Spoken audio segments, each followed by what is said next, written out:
So hello everyone, this is Varsha and welcome back to Mastermind. तो जैसे कि तुमने इस वीडियो के टाइटल में देखा, इन दिस पर्टिकुलर वीडियो हम इंग्लिश लिटरेचर का लास्ट मिनट सजेशंस को लेकर डिस्कस करेंगे। कल तुम्हारा बोर्ड एग्जाम्स है इंग्लिश लिटरेचर का, तो यहाँ पर इंग्लिश लिटरेचर में तुम्हें क्या क्या करना है, किस तरीके से करना है, पूरा ओवरऑल हम डिस्कस करेंगे। तुम्हारा लिटरेचर का तुम्हारा merchant of Venice, treasure trove का पोएम, स्टोरी, सारा कुछ को लेकर हम डिटेल में डिस्कस करेंगे। तो वीडियो को एंड तक जरूर देखना। अगर तुम ये वीडियो देख लेते हो तो फिर तुम्हें यूट्यूब पर और कोई वीडियोस नहीं देखना पड़ेगा, बिकॉज हम ओवरऑल पूरा पेपर को लेकर डिस्कस करने वाले, टिप्स को लेकर डिस्कस करेंगे एंड वन शॉट सारा चीज को लेकर डिस्कस करेंगे।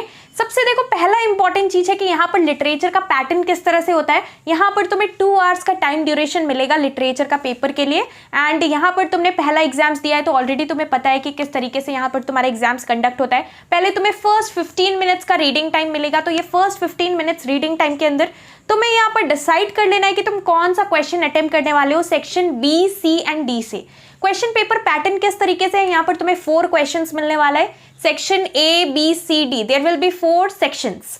4 सेक्शंस में से out of these 4 sections section A is compulsory, यानी कि तुम्हें सेक्शन ए से सारा क्वेश्चंस अटेम्प्ट करना है। सेक्शन ए यहाँ पर तुम्हारा कंपलसरी है, यहाँ पर तुम्हें एमसीक्यू बेस्ड क्वेश्चंस मिलेगा। तो इसका मतलब यहाँ पर कितना एमसीक्यूज होगा, 16 एमसीक्यूज मिलेगा और ये कंपलसरी है। तो तुम्हें यहाँ पर एमसीक्यूज जो है उसके लिए तुम्हें सब कुछ करना है, तुम कोई भी चैप्टर छोड़ नहीं सकते। लेकिन यहाँ पर जो तुम्हारा section B, C and D है, इसके लिए तुम कुछ चैप्टर्स है, ऐसा चैप्टर्स है जो कि तुम छोड़ भी सकते हो। ऑब्वियसली सब कुछ करना है, लेकिन अभी एंड टाइम में तुम्हारे पास इतना टाइम नहीं है कि तुम सारा चैप्टर का सारा कुछ डिटेल में कर सको। तो हम ये भी लेकर डिस्कस करेंगे कि कौन कौन सा चैप्टर्स तुम छोड़ सकते हो, कौन कौन सा चैप्टर्स कर सकते हो। और हम नेक्स्ट वीडियो में straight after this video next video आएगा जिसमें कि हम एमसीक्यूज को लेकर डिस्कस करेंगे। मर्चेंट ऑफ वेनिस का कुछ इंपॉर्टेंट एमसीक्यूज को लेकर डिस्कस करने वाले। तो देखो यहाँ पर तुम्हारा पैटर्न हमने डिस्कस किया। अब यहाँ पर तुम्हारा सेक्शन ए कंपलसरी है, you have to do all the questions from section A. Section B, C and D किस तरह से करना है, यहाँ पर तुम्हारा जो सेक्शन बी है, सी है, डी है, तीनों में यहाँ पर 2-2 क्वेश्चंस मिलेगा। सेक्शन जो बी है वो तुम्हारा मर्चेंट ऑफ वेनिस का रहेगा, तो मर्चेंट ऑफ वेनिस का ड्रामा का 2 क्वेश्चंस मिलेगा। फिर यहाँ पर सेक्शन सी में अगेन 2 क्वेश्चंस मिलेगा जो कि तुम्हारा पोएम से होगा। फिर सेक्शन डी जो कि तुम्हारा लास्ट सेक्शन होगा उसमें भी 2 स्टोरीज का क्वेश्चंस मिलेगा। और ये सारा questions reference to context type question है, यानी कि तुम्हें यहाँ पर एक्सट्रैक्ट्स दिया जाएगा और एक्सट्रैक्ट्स के बेसिस पे तुम्हें यहाँ पर आंसर करना है क्वेश्चंस। मैंने लास्ट वीडियो में डिस्कस किया था कि यहाँ पर तुम्हें किस तरीके से आंसर करना है सारा questions reference to context type question, तो वो वीडियो भी तुम देख सकते हो। मैं प्लेलिस्ट का लिंक, लिटरेचर का प्लेलिस्ट का लिंक नीचे डिस्क्रिप्शन बॉक्स में प्रोवाइड कर दूंगी। तो देखो यहाँ पर तुम्हारा section B, C and D में से अब तुम्हें क्या करना है, किस तरीके से अटेम्प्ट करना है पेपर। ए सब कुछ करना है, बी, सी एंड डी में से तीनों में से एक करना है। पहले तुम्हें मर्चेंट ऑफ वेनिस का तुम 1 कर सकते हो, फिर तुम्हारा पोएम्स का 1 कर सकते हो, स्टोरीज का 1 कर सकते हो। तो 1 तो सब में से करना, ये कंपलसरी है। अब जो टोटल तुम्हें ओवरऑल 4 अटेम्प्ट करना है, तो एक क्वेश्चन जो कि लास्ट क्वेश्चन तुम्हारा बचेगा, एक तो तुमने तीनों से किया, बी, सी एंड डी से 1-1 क्वेश्चन किया, तो यहाँ पर तुम्हारा 3 क्वेश्चन कंप्लीट हो गया। अब जो यहाँ पर तुम्हारा लास्ट क्वेश्चन बचेगा वो तुम कहीं से भी कर सकते हो, चाहे तुम अगर मर्चेंट ऑफ वेनिस से करना चाहो तो भी कर सकते हो, या फिर पोएम से 1 कर सकते हो, स्टोरीज से 1 कर सकते हो। तो ओवरऑल तुम्हें यहाँ पर क्या करना है, 4 क्वेश्चंस अटेम्प्ट करना है, लेकिन सब में से 1-1 करना कंपलसरी, और लास्ट का क्वेश्चन तुम कहीं से भी कर सकते हो। तो ये तुम्हारा पैटर्न था। अब देखो यहाँ पर तुम्हें लिटरेचर के लिए एमसीक्यूज जो है, एमसीक्यूज बहुत अच्छे तरीके से एमसीक्यूज के लिए सारा कुछ तुम्हें आना चाहिए। अब हम आते हैं मर्चेंट ऑफ वेनिस पर। देखो यहाँ पर तुम्हारा मर्चेंट ऑफ वेनिस में सिलेबस के अंदर एक्ट 3, 4 एंड 5 इंक्लूडेड है। एक्ट 3 एंड 4 एंड 5 ये तीनों एक्ट्स में से मैंने यहाँ पर, देखो तुम्हारे पास इतना टाइम नहीं है कि अभी तुम लास्ट डे एकदम सब कुछ पूरा बुक रीड कर लो, एक्ट 3, 4 एंड 5 सारा कुछ रीड करके एकदम डिटेल में सारा का डीप मीनिंग सब कुछ तुम कर लो, ये डेफिनेटली पॉसिबल नहीं है। तो तुम्हें यहाँ पर क्या करना है, फर्स्ट ऑफ ऑल तुम्हें यहाँ पर ट्रेजर ट्रोव का सब कुछ कर लेना है। यहाँ पर तुम्हारा पोएम, स्टोरीज बहुत अच्छे से करना है, बिकॉज यहाँ पर तुम्हारा मार्क्स, मैक्सिमम मार्क्स तुम वहीं से स्कोर कर सकते हो। वो ज्यादा इजी होने वाला है as compare to your Merchant of Venice, because Merchant of Venice में काफी कुछ यहाँ पर तुम्हें पढ़ना पड़ेगा, शेक्सपियरियन लैंग्वेज में लिखा रहता है। तो तुम्हें यहाँ पर सिंपल इंग्लिश में तुम text with paraphrase book use कर सकते हो, डेफिनेटली तुम्हारे पास होगा। तो वहां पर सिंपल इंग्लिश में लिखा रहता है शेक्सपियरियन लैंग्वेज को कन्वर्ट कर। अब देखो यहाँ पर बहुत इंपॉर्टेंट है कि यहाँ पर तुम्हें क्या करना है, पूरा तुम्हारे पास टाइम नहीं है कि एक्ट 3 से तुम पेज से स्टार्ट करो, एक्ट 3 का फर्स्ट पेज से, और सारा सीन्स कर लो और यहाँ पर एक्ट 5 तक पूरा कंप्लीट कर लो। रीडिंग करने का भी तुम्हारे पास टाइम नहीं है। तो तुम्हें यहाँ पर क्या करना है, मैंने एक वीडियो बनाया है जिसमें कि हमने most important acts and scenes को लेकर डिस्कस किया है, कुछ कुछ स्पीचेस को लेकर डिस्कस किया है, स्पेसिफिकली कौन कौन सा स्पीच है जहां से कि reference to context type question आ सकता है। तो अगर तुमने वो नहीं देखा है तो वो 2023 बोर्ड एग्जाम्स के लिए बहुत ज्यादा इंपॉर्टेंट वीडियो है। मैं यहाँ पर डिस्क्रिप्शन बॉक्स में लिंक प्रोवाइड कर लूंगी। अगर तुम वो देख लेते हो और वो सारा स्पीचेस जो भी हमने इंपॉर्टेंट स्पीचेस को लेकर डिस्कस किया, अगर तुम वो सारा स्पीचेस कर लेते हो तो तुम यहाँ पर बहुत अच्छा मार्क्स स्कोर कर सकते हो डेफिनेटली। और यहाँ पर मेरा पर्सनल सजेशन ये है कि तुम्हें क्या करना चाहिए, यहाँ पर मर्चेंट ऑफ वेनिस का जो 2 क्वेश्चन रहेगा, एक तो कंपलसरी है, तुम्हें करना ही पड़ेगा, और जो बाकी जो दूसरा क्वेश्चन है वो तो मर्चेंट ऑफ वेनिस से नहीं कर पोएम्स और स्टोरीज पे फोकस करना। पोएम्स एंड स्टोरीज बहुत अच्छे से करना, और यहाँ पर तुम्हारा मर्चेंट ऑफ वेनिस का 2 क्वेश्चन में से 1 क्वेश्चन करना, क्योंकि एक तो कंपलसरी है, और बाकी जो क्वेश्चन जो एक बच जाएगा उसको छोड़ देना, बाकी दूसरा ऑप्शंस में से करना है। सेक्शन सी एंड डी जो कि तुम्हारा पोएम्स एंड स्टोरीज है उसमें से करना, तो ये तुम्हारे लिए बेस्ट रहेगा। मर्चेंट ऑफ वेनिस का प्रिपरेशन कैसे करना है, तुम्हें यहाँ पर इंपॉर्टेंट स्पीचेस देख लेना वो वीडियो, और इंपॉर्टेंट स्पीचेस पे फोकस करना। यहाँ पर तुम्हें एक्सट्रैक्ट के बेसिस पे क्वेश्चंस आएगा, reference to context type question. तो ऑब्वियसली तुम्हें यहाँ पर समरी या फिर यूट्यूब में कोई वीडियोज नहीं देखना है। तुम लोग में से बहुत लोग ये करोगे कि तुम बस समरी देख लोगे, पूरा समरी रीड कर लोगे, या फिर यूट्यूब पर कोई वीडियो देख लोगे, पर यहाँ पर समरी से काम नहीं चलेगा। यहाँ पर तुम्हें reference to context type question होगा, उसके बेसिस पे आंसर करना है। तो तुम्हें यहाँ पर क्या करना है, line by line text book से रीड करना है, लेकिन क्या रीड करना है, ओनली इंपॉर्टेंट स्पीचेस पर फोकस करना है। अगर तुम स्टार्टिंग से लेकर बैठोगे तो तुम्हारा यहाँ पर कंप्लीट नहीं होने वाला है, और definitely you will be wasting a lot of time. तो यहाँ पर तुम्हें शॉर्ट स्पैन ऑफ टाइम के अंदर सब कुछ कंप्लीट करना है। 1 दिन है तुम्हारे पास, और अगर तुम ये वीडियो रात को देख रहे हो तो तुम्हारे पास बस रात है और सुबह थोड़ा सा टाइम बचेगा, अगर तुम जल्दी उठते हो तो ही। तो यहाँ पर इंपॉर्टेंट है कि ओनली इंपॉर्टेंट स्पीचेस पे फोकस करना, सब कुछ मत करना, लेकिन जो तुम सेलेक्टेड पिक्ड अप चीज करो वो बहुत अच्छे से करना, कि वहां से अगर क्वेश्चन आ जाए तुम 100% अच्छे से कर सको। अब हम आते हैं पोएम्स एंड स्टोरीज में। देखो यहाँ पर पोएम्स तुम्हारा 5 पोएम्स है सिलेबस के अंदर, 5 स्टोरीज है। There are 5 poems and 5 stories in the latest syllabus.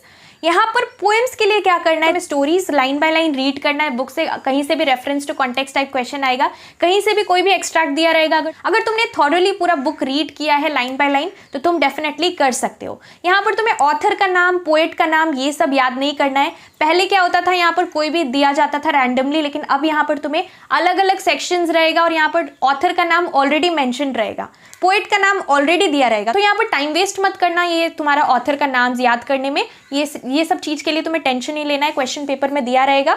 और यहाँ पर फिर नेक्स्ट चीज है कि यहाँ पर पोएम्स कैसे करना है।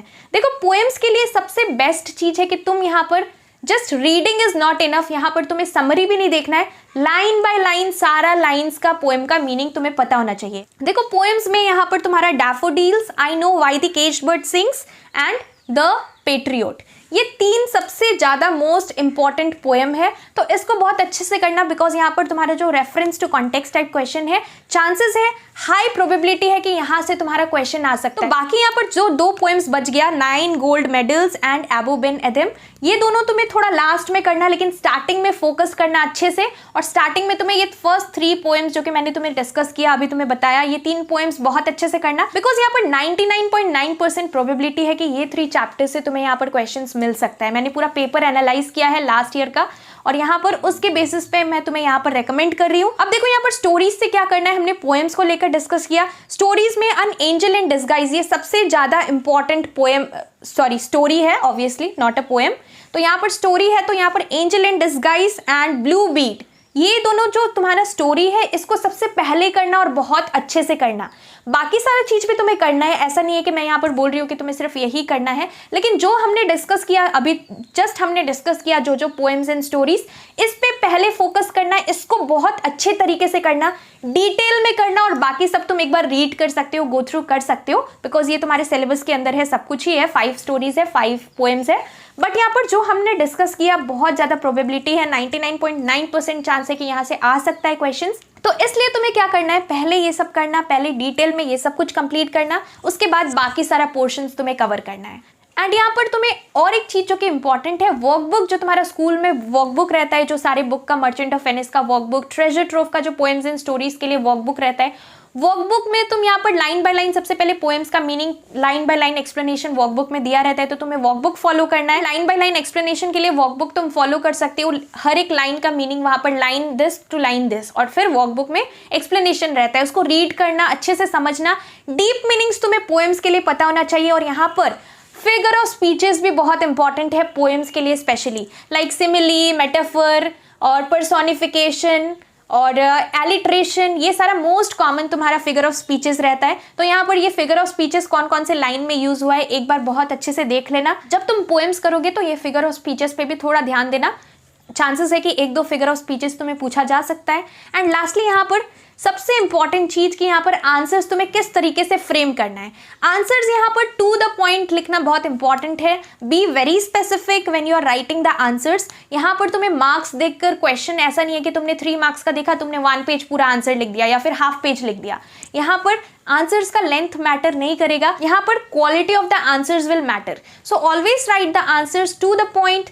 अंडरलाइन द इंपॉर्टेंट कीवर्ड्स, जो भी कीवर्ड्स हो वो कीवर्ड्स को अंडरलाइन करना, बिकॉज यहाँ पर आईसीएसई में अगर तुम कीवर्ड्स को अंडरलाइन करते हो तो तुम्हें यहाँ पर ज़्यादा मार्क्स मिलेगा। तो बहुत अच्छे से सारा कीवर्ड्स को अंडरलाइन करना। और यहाँ पर अगर सपोज एक क्वेश्चन का 2 पार्ट है, तुमने एक पार्ट आंसर किया, जो दूसरा पार्ट तुम आंसर कर रहे हो सेम लाइन से स्टार्ट मत करना, नेक्स्ट लाइन से स्टार्ट करना। अगर तुम नेक्स्ट लाइन से करते हो so it will be very easy for the examiner who will be correcting your paper. It will be easy for him और her to identify that you have written both the answers. तो ये चीज जरूर follow करना। और यहाँ पर paper को नीट एंड क्लीन रखना, नीट एंड टाइडी रखना। Do not make spelling mistakes, grammatical mistakes. और after completing the whole paper एक बार अच्छे से रिवीजन कर लेना, पूरा रीड कर लेना तुमने क्या क्या लिखा है। बहुत बार ऐसा होता है कि तुम लिखना कुछ और चाहते हो, तुम कुछ और लिख देते हो। तो यहाँ पर स्पेलिंग मिस्टेक्स, ग्रामेटिकल एरर्स बाद में एक बार आंसर रीड करके रेक्टिफाई कर लेना। और टाइम मैनेजमेंट अच्छे से करना। तुम लोग में से बहुत लोग मेरे को ये बोल रहे थे कि इंग्लिश लैंग्वेज का पेपर उतना अच्छा नहीं हुआ बिकॉज यहाँ पर तुम्हारा टाइम तुम ठीक से मैनेज नहीं कर पाए। तो यहाँ पर बहुत इंपॉर्टेंट है, लिटरेचर के पेपर में वो सारा मिस्टेक्स मत करना जो तुमने लैंग्वेज के पेपर में किया। बहुत इंपॉर्टेंट है कि तुम्हें बहुत अच्छे से टाइम मैनेज करना है, सब कुछ टाइम पर कंप्लीट करना। फर्स्ट 15 मिनट्स रीडिंग टाइम के अंदर ही डिसाइड कर लेना कि तुम कौन कौन सा section B, C and D से कौन कौन सा stories, poems and Merchant of Venice का कौन सा क्वेश्चन करने वाले हो। So this is very very important. तो अच्छे तरीके से एग्जाम्स देना। All the very best for your English literature board exams.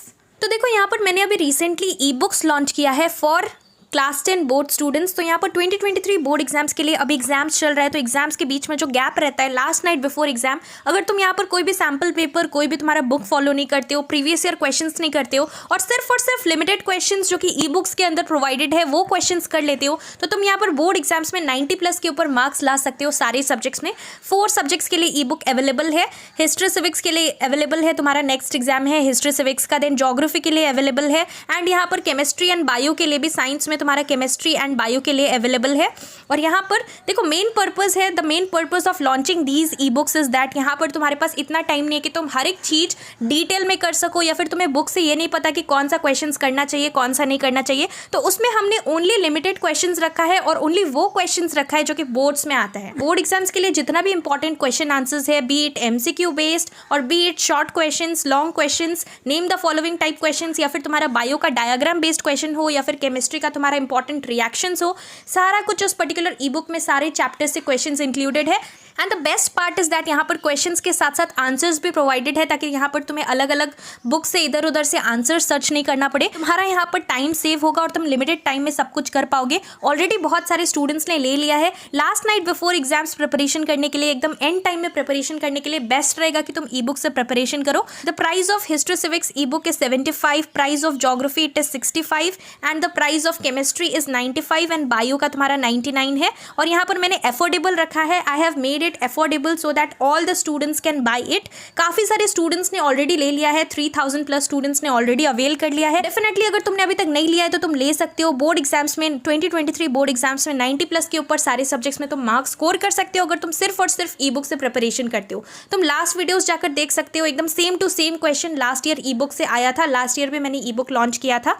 सो बहुत अच्छे से प्रिपरेशंस करो। All the very best for your board exams and let me tell you the steps how you can purchase it. तो मैंने यहाँ पर Instagram का link नीचे डिस्क्रिप्शन बॉक्स में दे रखा है। You have to DM me on Instagram with I want to buy ICSE ebooks and then I tell you the steps how you can avail it. और अभी देखो बहुत सारा एग्जाम्स चल रहा है, बहुत सारा डीएम्स रहता है, so it is not possible for me to reply to each and every queries. तो मैंने यहाँ पर सब कुछ क्लियर कर दिया, और यहाँ पर तुम्हें मुझे और कुछ डीएम नहीं करना है, directly message me on Instagram with I want to buy ICSE class 10 e books, and then I tell you the steps how you can avail it. So अच्छे तरीके से एग्जाम्स दो, all the very best for your literature exams.